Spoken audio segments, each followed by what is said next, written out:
Hey everyone, thank you so much for watching the Weaviate podcast. I'm super excited to welcome Yana Welinder, the CEO and founder of Kraftful. Kraftful is one of the ChatGPT plugins that has captured my imagination on what this kind of thing could look like. It's really shown me what this kind of idea of a product manager kind of compressed into prompt templates and all these things. So I'm so excited to welcome Yana to the podcast. I also, I reached out to Yana asking if she'd join the podcast to talk about Kraftful, and also did some more research on Yana, and you have such an amazing background in Stanford Law School and all these cool things. So I think you'll offer so much information to the podcast and our listeners, hopefully. So Yana, thank you so much for joining the podcast. Thanks for having me. Really, really excited to be here.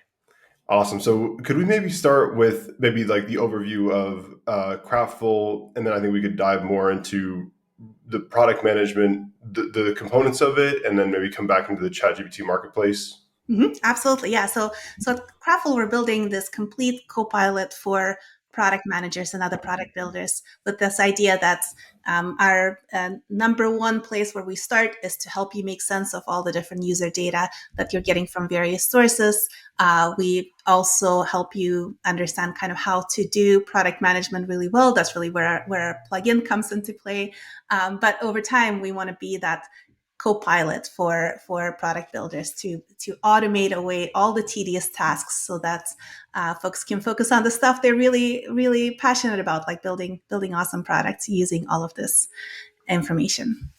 Yeah, it's amazing. I mean, because to me, it's like the workflows, the common skills that are used across product management that you've abstracted into prompts. Can you kind of talk a little bit more? Like, I know user feedback is one example I saw on Kraftful. Yeah, absolutely. So I think user feedback is really kind of like one of the most important roles of a product manager is to really understand the user and understand the user needs. And so that involves collecting user feedback.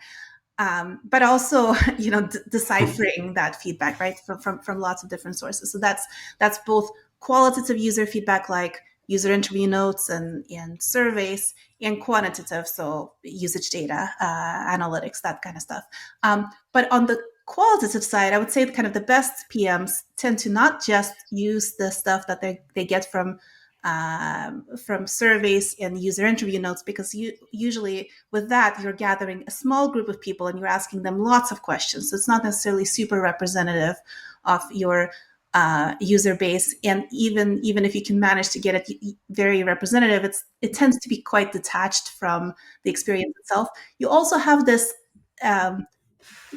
volume of user feedback that the company gets through various channels that can sometimes be much more in the flow of a user actually using a product and having an experience and giving you feedback on that. So that's things like obviously App Store reviews, but also support tickets, sales call transcripts, all of that body of feedback you really want to be able to incorporate into the product development process. But then, of course, the PM then has all of these other things that they're supposed to be doing that's much more in their day-to-day, like communicating with stakeholders, coordinating the dev team. All of those individuals are constantly kind of like screaming at the PM. The users are not doing that in the same kind of way where it's visible, whether you listen to the users or you don't, right? So that tends to get almost deprioritized, even though it's the most critical component of product management. And so there are some kind of like typical best practices for managing user feedback that say like professional product managers would study. And so are these then compressed into prompts, and then so like the ChatGPT plugin, is it like a set of prompts for here's a CSV with data about like a user interview study we did, and then so the prompt is like how to analyze the data and like chat with Connor, the product manager. Yeah. So I guess one thing that I should kind of clarify up front is what our plugin does today is just a subset of what Kraftful does, which actually does not include analysis of user feedback as it is today. And I can talk about kind of why we made those product choices. And there's a lot that went into kind of the defining the scope of the plugin versus the full product. But in the full product, that's exactly right. And so we really are applying certain prompts to user feedback to get the kind of insights you would want to get out of the feedback, to be able to make the product better. Specifically, we're trying to get at the feature requests, what people love about the product, what they complain about the product.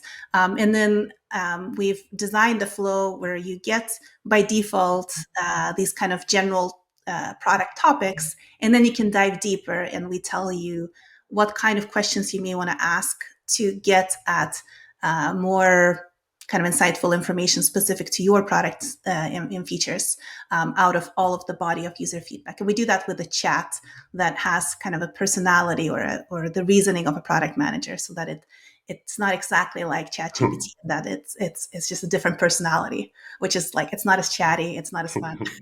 It's much more of a PM. Yeah, that's so interesting. So it's like a role playing. You have like role playing prompts where you add some extra context. Like, because I remember like being like in the beginning of ChatGPT, people would be like, "You are Jan LeCun," like famous AI scientist, like, and it would result in a better response by kind of Yes. prompting it that way.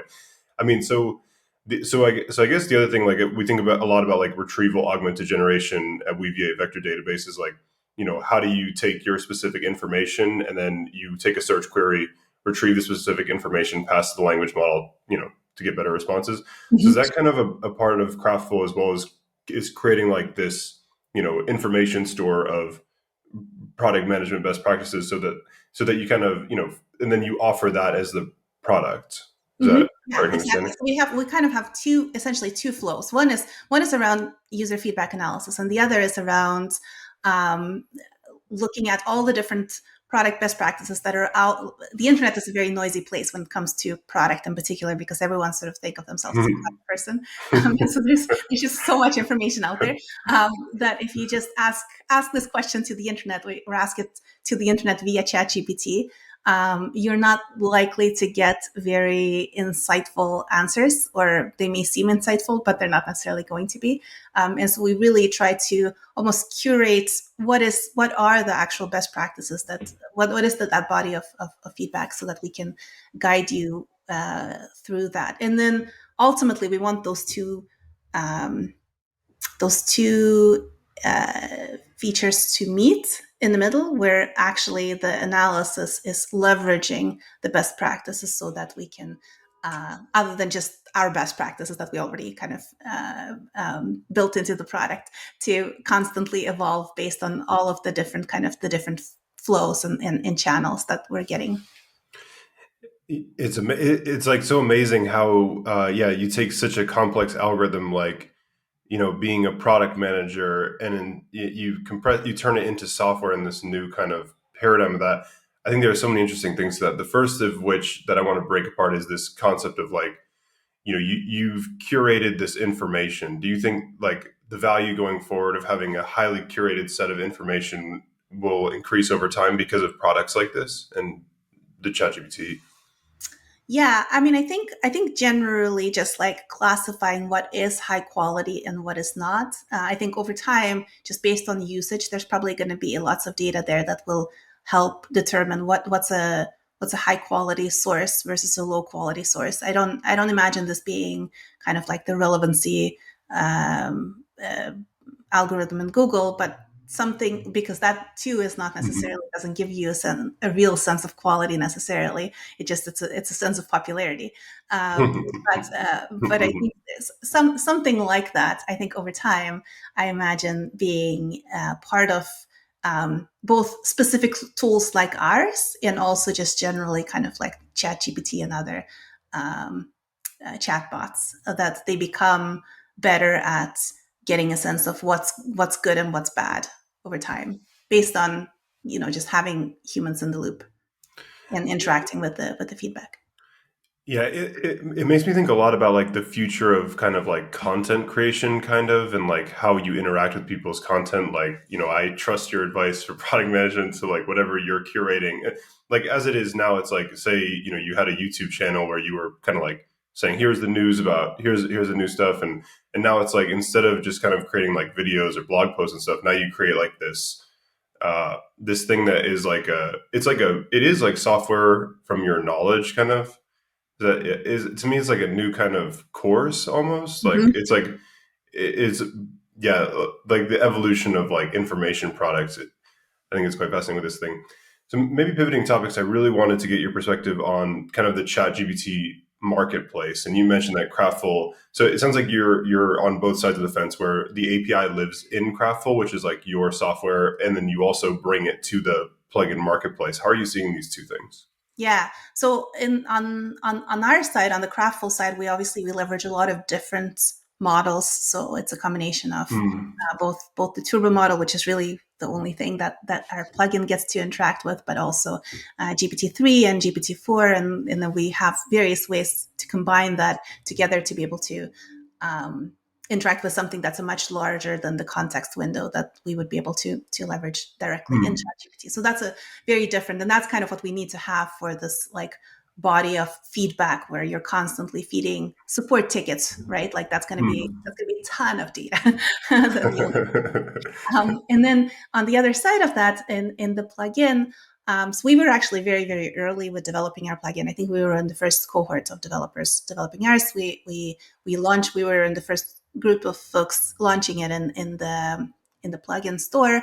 And in fact, that was sort of an interesting aspect in its own right because when we launched, there wasn't a whole lot of users that had access to plugins, so we weren't getting much feedback just in the very early days, and then started so Mm. people adopt it and start getting feedback on it.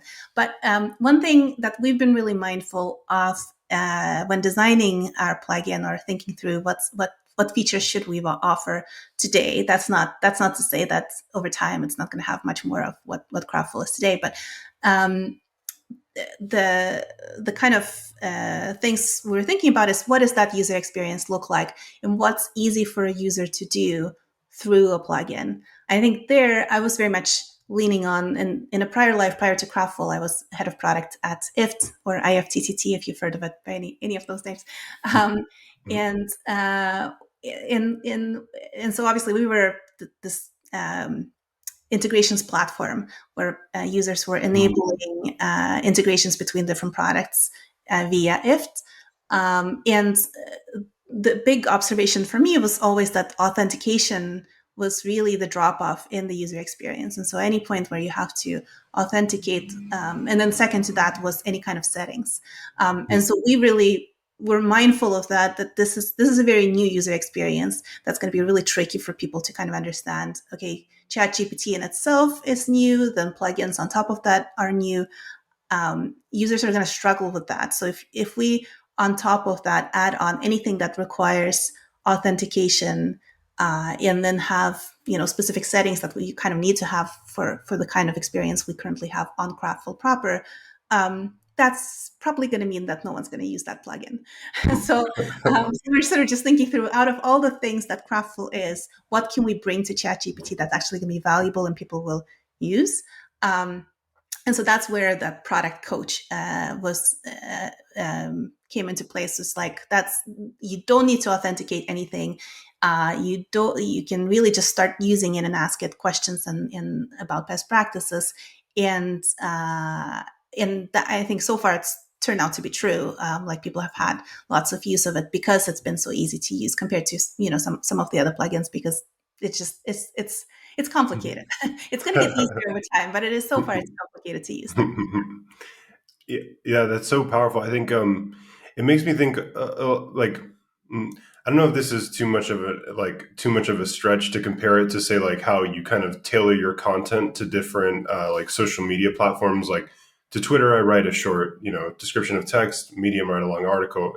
Like and so it's like you've taken apart a particular part of your product that can live on the plugin marketplace, but then the your website has more functionality and so maybe Yes. if we, I yes, think an even better analogy. That's a great analogy. But then the other thing is sort of like how you've previously would be designing your product to live on the web in one context because that's where you're sitting next to your computer oh, versus on mhm, your phone, right? That you're on the go. You're going to want things more short form. That's kind of why Twitter is short form too. mhm. And it's sort of there's already examples of that where you're developing products for different platforms and you kind of have to take into account what's that user experience look like. Yeah, that's definitely a better example. Right, which is another one. It's a product No, example. yeah. Yeah, so I think so but when you do have user data, you can get a much better experience because it becomes like a data management platform. Can you walk me through a little more about how the full Kraftful works, how it collects all the data and sends that to ChatGPT, and just kind of how you think about that kind of system design?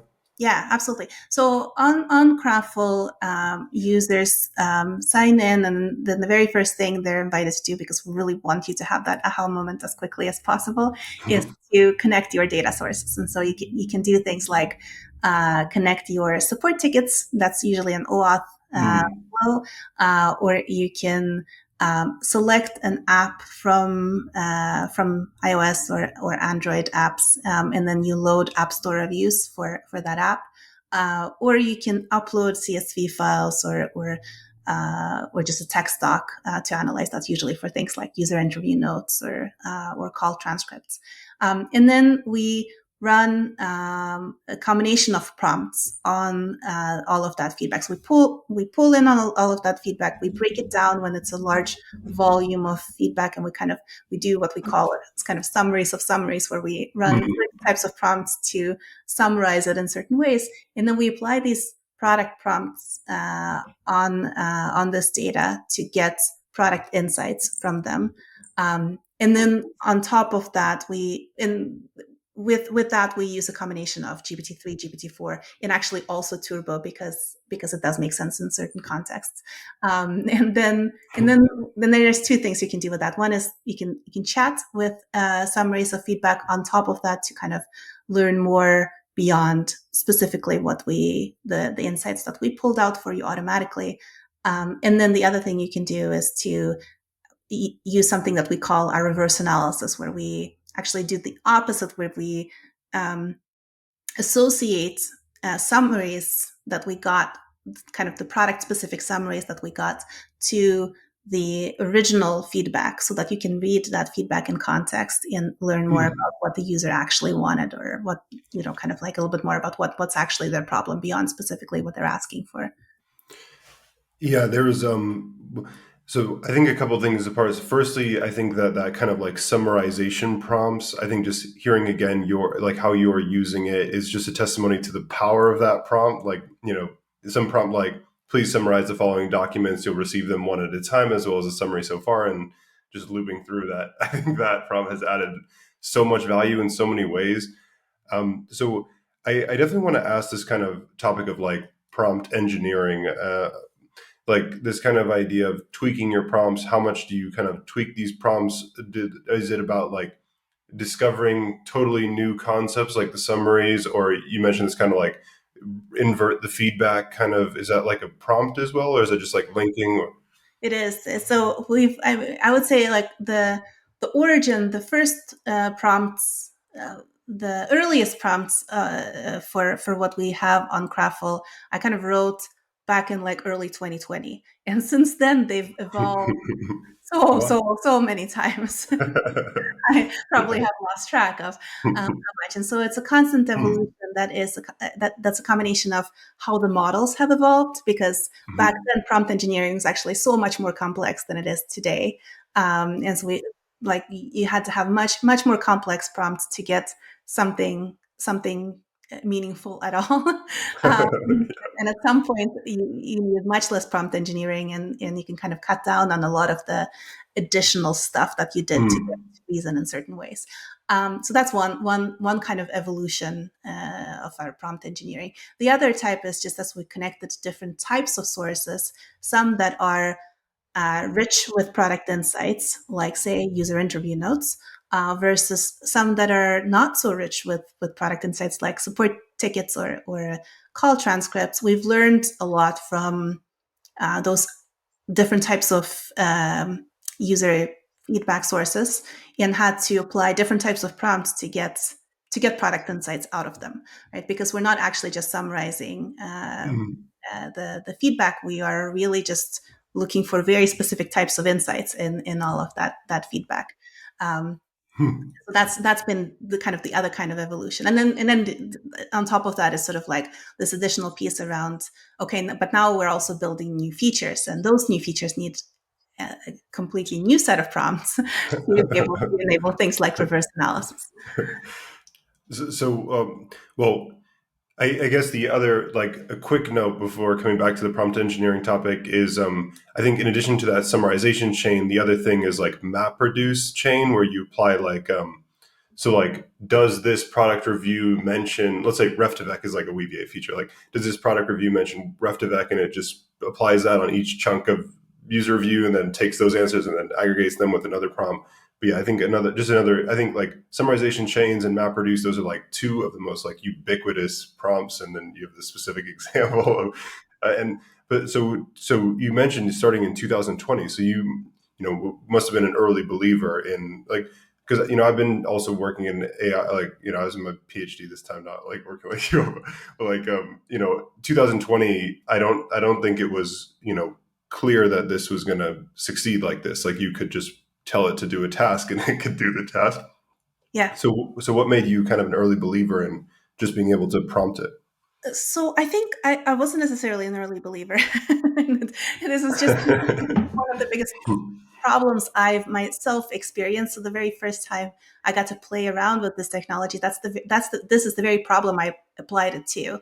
And I think actually my takeaway was that it didn't do a great job of it back then. The first prototype I built wasn't summarizing feedback in a great way, but I started seeing the promise there, and so I continued coming back to it. I would say, it wasn't actually, we didn't have it in production until 2021.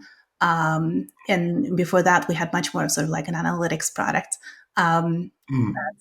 that analyzed interaction data much more so than the user feedback. So it was much more of a experimentation to see, can I solve this problem that I've had as a product manager, and have been trying to um, solve through thematic analysis tools, and really not been uh, happy with that outcome. And so when I got access to experiment with GPT-3 back then, that's kind of the first thing I applied it to. Hmm. Well, yeah, that's really really interesting. I mean, yeah, I remember just so like the few shot prompting where you give a few examples, maybe. Yeah, wow, that's so interesting.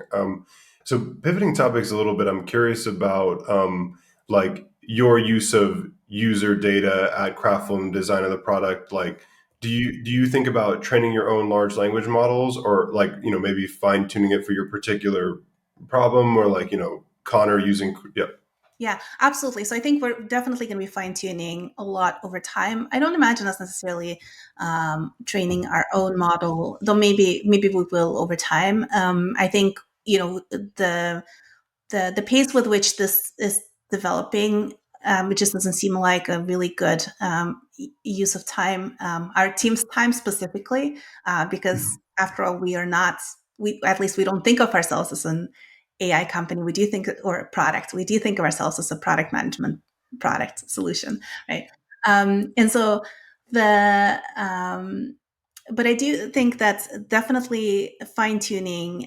So I mentioned that our chat behaves like a product manager, and that's in some sense um, a conceptually what we want our product to do. So we want it, to the extent that all large language models are behaving more and more like a human over time, or Mm. able to do more and more of human tasks. We want our product to do the tasks we're asking it to do more and more like a product manager, or more and more like a product manager at a specific company, as opposed to a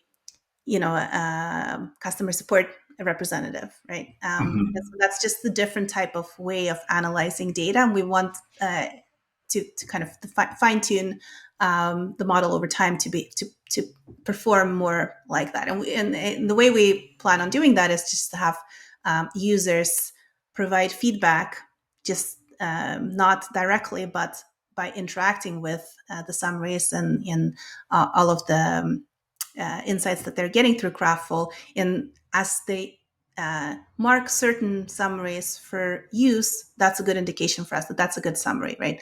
And everything that they didn't interact with, well, that's an indication that we don't want to have these kind of summaries over time. So I think there's just a natural component where we can fine tune over time just based on interaction data. Yeah, it's super interesting, and like because kind of wearing the product hat of the product that is Kraftful, and so so tweaking Kraftful means tweaking the prompts that in the summarization chain rather than like having this whole ML ops pipeline, and because I think that's an extremely interesting kind of development with the few shot zero shot learning abilities of the models, and yeah, like how it enables you to do that kind of thing.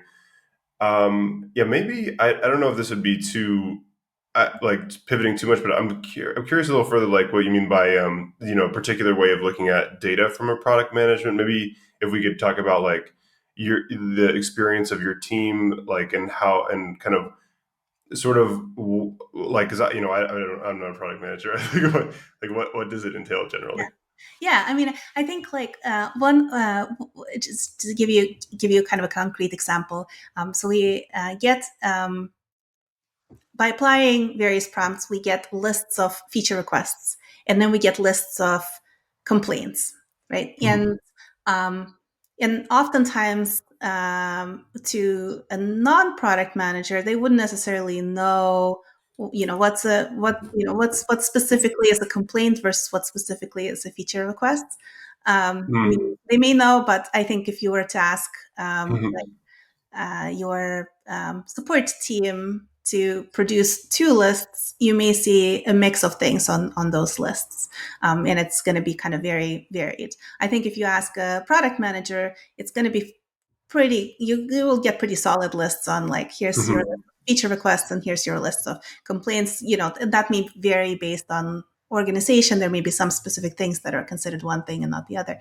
And so what we can imagine doing is when we present these two lists to a product manager, a user that is looking at Mhm. those lists, and when they then select the features that they find interesting, and they don't select the features that they don't not that they find uninteresting, and then we can see is there like maybe a match between those features and some things that have ended up on the complaints list. That's a good indication to us that actually that's why, right? Like, so there may be Mhm. some things that we can do around how a PM interacts with the output, that we can then use to fine tune the model to behave more like that PM in the future. It's so fascinating. Just like like I working in technology, I struggle enormously with how the tree of things I could do expands, and trying to like prioritize and rank like which of the like you can do all of these things. Which ones should you do? So Mhm. like so conducting that you have a list of 10 features, and then you're thinking, okay, I think we only have time to do like 3 of these, Yeah. and then so how do you rank this? Yeah, like how would someone like you think about how do you rank that? So that's one aspect of why we created that reverse analysis, was really to give you a sense of A, how frequently did each of these things come up, and then B, so you can go back to the original feedback, and that's over time we'll have things like if that's coming from your CRM data, it may have indications of the types of customers that are requesting one thing versus another. So it gives you kind of all the different things that you normally balance when you try to make sense of the data, and get a sense for, okay, this is a frequently requested feature, but it's from all the users who are not going to ever pay for our product, right? Mhm. It's important. Well, so those are some of the factors that we're trying to bring up. Yeah, I mean, I really wanted. I had I had written down CRM because I really like because it seems like these AI tools are surely about to bring a revolution in CRM and how we manage relationships. We recently published this article about this idea of using large language models to say write customized advertisements for in this blog post we're talking about like you take Airbnb listings and you like synthesize a text description with the large language model, then you write a custom review for like Connor because like I travel with my dog, whereas Bob he likes to weightlift, so he needs to know where the gym is. So like you write these personalized summaries, and it's like this kind of CRM. Do you think a lot about like because it seems like you're in a similar space? It's not like quite a CRM, but it is kind of that idea. Yeah, I mean, I think there's in our case, there's going to be other things where we do. customize how we then like the, you can imagine once you have all of these summaries, you may then want to write your Jira tickets with them. That's the next Mm. thing that we're working on right now. That you don't want to like write stakeholder communication. You don't necessarily want PMs to be going around and talking with everyone, where that could easily have been handled and could be actually much more kind of sensitive to that specific person, and avoiding lots of like that office politics that isn't necessary. Right? So I think there's a lot of those kind of aspects that we will have over time. That's kind of what I mean by that whole product workflow. There's so many things there that can be customized, or I should say automated, and then customized to this each specific individual. Yeah, that's a really interesting. I mean, like, just kind of on my own intuition, it's like sometimes, like, regardless of what I think might have the best payout, it's like, well, what do I want to do? Kind of. Yeah. Not sure. Yeah, yeah. I mean, like, I'm curious what you think about this idea of like so pivoting topics a little bit again is like multi-agent systems where you have multiple large language models playing roles. So like I'm the product manager role playing large language model, and then these are like 8 engineer role playing large language models, marketing role playing. Like, what do you think about these kind of systems? I think this is quite a yeah.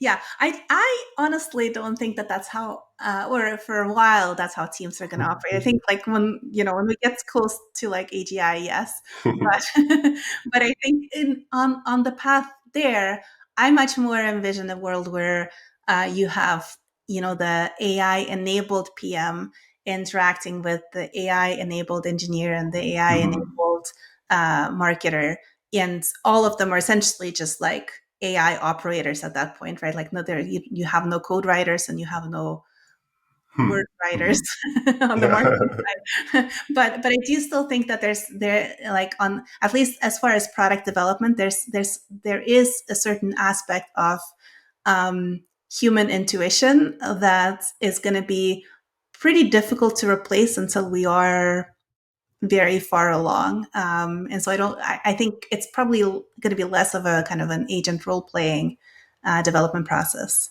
for now. Mm.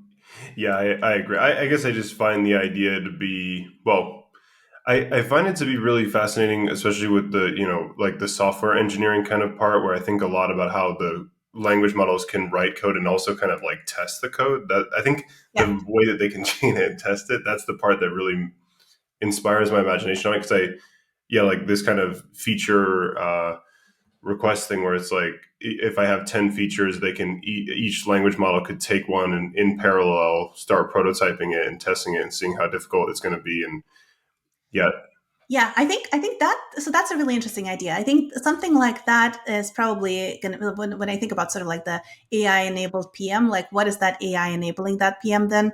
That there Hmm. could be like the piece that is writing the product's spec, right? The AI that's writing the product spec can then be challenged by the AI that's analyzing the user feedback, and you can have that interaction. I do imagine we'd probably have to kind of get to something that's better. So as it is today, right? Like the writing of the spec is already influenced by the user feedback, right? So there's already that happening, but you can imagine it's also kind of just like being more adversarial and challenging, and maybe that will get at an even better outcome. Yeah, amazing. So I kind of, stepping back into the high level again about the kind of, like you've prompted ChatGPT to have a specific skill set of a product manager. Do you see like a lot of related skills like that, like prompted like, because sort of, sorry, let me set the context a little more. Like as you're on the plugin marketplace, I'm pretty sure Kraftful is like one of the most popular apps on there. Do you like look at the the cohorts of who else is like doing successfully on the plugin marketplace and sort of see what they're building and what the trends are in successful plugin marketplace apps? We can't really do that other than we can see, we keep being listed just on Twitter as like one of the one of the better plugins out there, or like one of the top 10 plugins or top 20 plugins. And that's really the only insight at this point that we get in terms of what's the other one. We can see who's the other ones on the list. But but so far, there's very limited analytics that you get by being on the plugin store. We've built up analytics just around how much questions are we getting, that sort of stuff, just to see what does the usage look like. But we don't really have a sense on kind of it's just early days. Yeah, it is pretty early days still, right?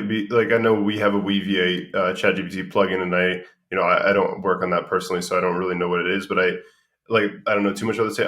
We've done like a hackathon around it, so I've seen people trying to build this thing, but it's still not quite like App Store of it's too early to say, right, at this current time.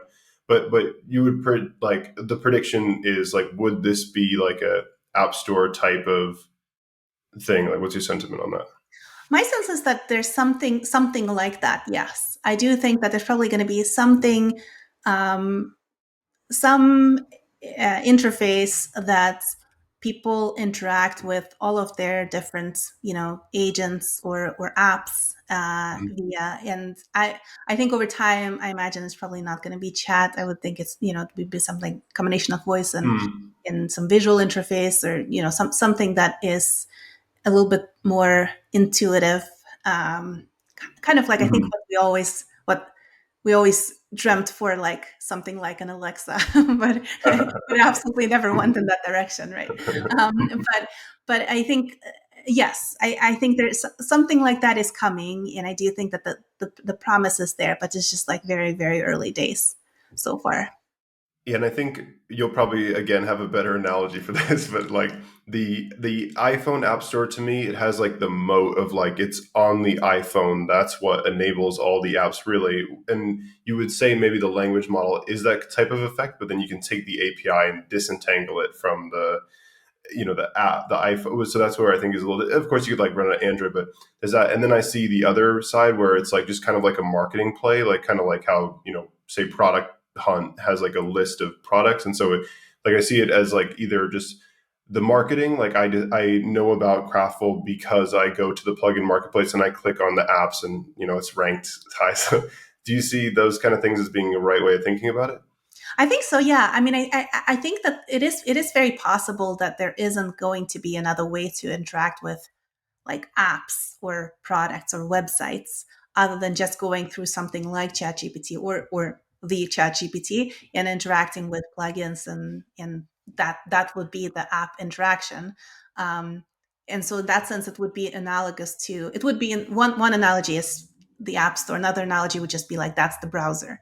Um, but That's a better analogy. it's just one of like what actually it's going to be is a little bit up in the air right now. I think like the folks who are developing in this space, we all kind of have to be prepared for just going in different directions and being okay with that, and kind of preparing the team that yes, you're developing this, but actually it may end up looking like this, or like thinking of everything as being as much API enabled as it can be, because that makes it also easy to switch between different platforms and in different kind of just like specific UIs.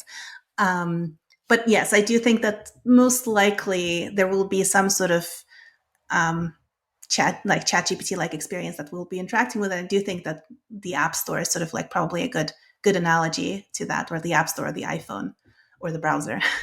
Yeah. Yeah, brilliant. I think that's all a really great analysis. And so, sort of wrapping up the podcast, personally, this has really inspired my interest in Kraftful. I'm definitely going to go play with it right after this. And, I hope a lot of our listeners are people, building things with Weaviate and, AI apps. And could maybe like you do the overview. So like someone listening who's building some kind of AI product, can you maybe do the introduction to Kraftful if it's not? Yeah, Sure. absolutely. So yeah, so Kraftful, as I think you summarized really well in the beginning. So we're a co-pilot for product managers and product builders. It's really at this point the way to summarize all of the different user feedback that you get from different sources. So if you have user feedback in App Store reviews, but also in Zendesk support tickets or Intercom or various docs or CSV files that you need to summarize, you can then go and summarize it all in Kraftful, but specifically with this product angle, and be able to connect it so that we're constantly then pulling that data and analyzing it and sending it to your mailbox so you don't have to worry about it. And you can kind of just collaborate with your team on all of the feedback.